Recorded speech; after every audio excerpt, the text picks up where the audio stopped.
il m'a pas du tout fait mal. Juste le moment où ça fait mal, c'est à la fin quand ça commence à chauffer ta peau. Mais si tu fais un petit tatouage pour le début, tu vas voir, ça va pas te faire mal. Tu vas plus avoir peur qu'avoir mal, parce que même moi, la première fois qu'on m'a posé l'aiguille dessus, j'ai tellement stressé, j'étais toute blanche, je stressais trop. Or que, je te jure, on m'a posé l'aiguille dessus, j'étais là. C'est que ça, la douleur, vraiment ça, aucune douleur. Vraiment la douleur est moindre. Ça fait moins mal, par exemple si tu te coupes le doigt en deux feux, en faisant la cuisine ou un truc comme ça fait moins mal le tatouage que de se couper le doigt par exemple. Je te jure, c'est vraiment... En fait, on croit que ça fait mal parce qu'il y a plein d'aiguilles et tout. Et à des endroits ça fait vraiment mal, comme les côtes, les clavicules, les os, en fait tous les os. Ici à ce qui paraît ça fait hyper mal. Mais si tu fais sur les avant-bras, les mollets, les jambes, enfin où il y a un peu de graisse on va dire, enfin pas de graisse mais de la peau, tu vois, bah je te jure ça fait pas du tout mal. Et tu vas vraiment être surprise de la sensation que ça fait, parce que on va pas dire c'est satisfaisant, mais c'est satisfaisant en fait de voir son dessin apparaître comme ça, tu vois. Donc voilà, je te conseille de prendre un petit truc à manger au cas où tu te sens un petit peu mal, si t'as un petit peu mal, voilà. Sur la douleur elle dépend de chacun, mais avec toutes les personnes que j'ai parlé jusqu'à maintenant qui ont fait des tatouages, elles m'ont toutes dit que les avant-bras pour elles ça leur faisait pas mal, ça piquait juste un petit peu, mais c'est tout. De toute façon je te fais une petite relaxation rapide pour que tu puisses l'écouter avant ton petit tatouage que tu vas te faire. Et après ça, ton tatouage va être trop beau, tu vas voir. Pour la cicatrisation, tu vas voir, ça va faire juste un peu, enfin ça va un peu gratter, ça va faire un peu d'équilibre comme ça. Mais toujours rien de grave, tu mets de la bépanthen ou tu mets une autre crème, la crème que ton tatoueur te prescrit, enfin te propose et te dit de mettre. Moi personnellement c'est toujours de la bépanthen ou de la crème spéciale tatouage, tout dépend.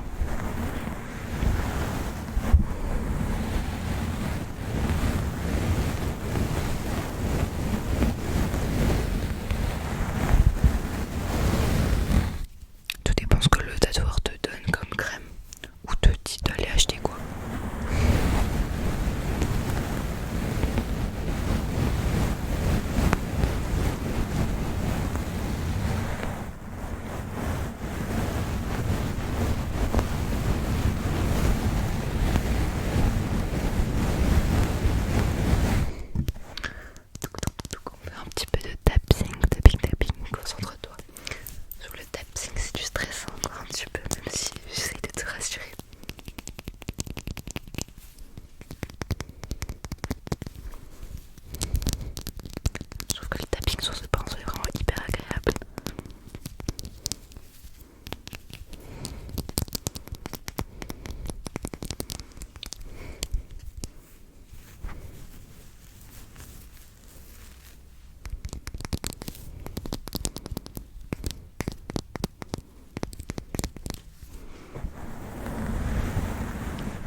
c'est pour un garçon, mais hyper chuchote. Mais tu peux, je te jure, moi aussi je suis hyper chuchote, genre rien que faire ça, ça fait mal pour moi, donc je sais que ça sert un petit peu, mais ça a compris. Genre la petite piqûre de moustique là, elle me fait trop mal. Et je me dis, je suis hyper chuchote. Donc même si t'es hyper chuchote, je crois que ça va aller. Observe, enfin, un truc à ne pas faire. Attention, attention. Ne mets pas des patchs pour anesthésier ta peau parce qu'en fait c'est beaucoup plus dur. Aïe. C'est beaucoup plus dur pour le tatoueur après de tatouer par-dessus parce qu'en fait la peau elle a changé de texture et du coup bah je crois que l'encre elle tient moins bien dans la peau. Et voilà, donc vaut mieux souffrir une fois pendant quelques heures et avoir un tatouage tout beau, tout propre toute sa vie que avoir à mettre les petits patchs. Tu vas quand même sentir la douleur un petit peu à travers. Vous voyez les patchs que je parle, c'est les patchs pour les prises de sang. J'essaierai de vous mettre une photo si j'en trouve une. Mais voyez, pour pas avoir mal. Et après que ton tatouage il soit tout moche, tout coulinant et tout. Voilà, c'est mieux de souffrir pendant quelques heures, même si, voilà, comme je l'ai dit, la douleur est un peu, je trouve qu'elle est exagérée par des gens. En fait, si t'en parles à ton entourage, ils vont toujours te dire ah non mais ça fait trop mal et tout. Moi je sais que mes parents ils avaient fait ça pour me dégoûter clairement, pour pas que je fasse un. Au final bah je l'ai quand même fait parce que bah j'ai envie de tester, je suis une tête de mule, j'ai envie de tester par moi-même. Et j'avais trop envie de faire ce tatouage, voilà. Et au final bah comme je t'ai dit ça, voilà, ça dépend des gens, mais la douleur est beaucoup plus basse que ce que tu crois. Après j'ai vu sur TikTok qu'il y en a qui disent que c'est bien de s'imaginer la douleur beaucoup plus forte, comme ça tu vas la ressentir beaucoup plus basse. Je sais pas si tu comprends un petit peu ce que je veux te dire, mais c'est un peu de la psychologie de comptoir je trouve. C'est un peu se dire que oui la douleur pour toi elle va être hyper forte et au final quand tu vas la ressentir en fait c'est pas du tout fort et du coup tu vas pas avoir mal. Est-ce que tu as compris? Mais du coup voilà, je sais pas. Du coup voilà, si tu veux me dire dans les commentaires quel petit tatouage t'as fait. Et j'espère que je t'ai un peu relaxé avec ma petite vidéo. J'essaie de faire de mon mieux parce que moi j'aurais bien aimé avoir une petite vidéo comme ça pour me relaxer avant ma séance de tatouage parce que j'étais vraiment très stressée. Donc je te la fais, comme ça tu te relaxes un petit peu, tu détends. Et dis-moi dans les commentaires quel motif tu vas faire, quel truc tu vas te faire tatouer, quel dessin, tout ce que tu veux. Dis-moi ce que tu vas te faire tatouer quoi. Parce que je suis curieuse, parce que je kiffe trop les tatouages. Donc voilà. Ben, je te souhaite une bonne